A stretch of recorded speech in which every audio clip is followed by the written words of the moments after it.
Compositions are one of my favorite parts of filmmaking, and as a cinematographer, it is always something I'm paying attention to. There are many ways to compose your shots with numerous styles and techniques cinematographers utilize to help express the stories being told. I want to share with you 3 shots you should always film on all your projects and 3 unique composition techniques to add some flair to your work. Now, of course, there are many other shot types you can and probably will want to get, but if you want a variety of choices when you go to edit your films, you should at least keep in mind this foundation of shots when you film, and then you can experiment with other ones. The first is an establishing shot.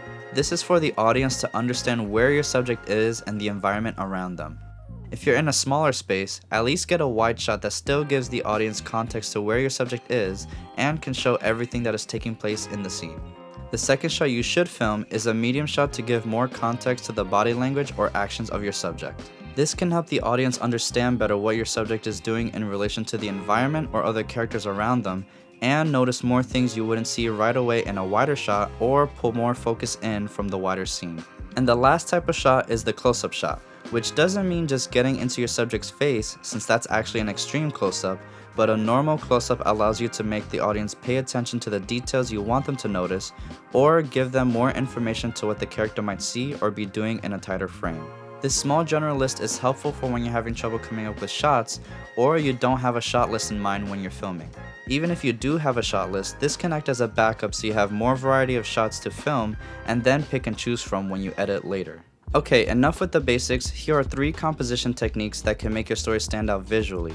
First is introducing foreground elements into your frame. A great clean shot can still look amazing and cinematic, but sometimes adding foreground elements can just make the image pop even more, adding further depth to the shot than if it's just the subject and background in frame. Feels a bit 3D knowing there's more beyond the camera than what you can see, as you can see from some of these film examples. The second technique is using the rule of thirds grid to exaggerate the space in the frame. If you're not new to this, you know the rule of thirds whether you use it in photography or in filmmaking.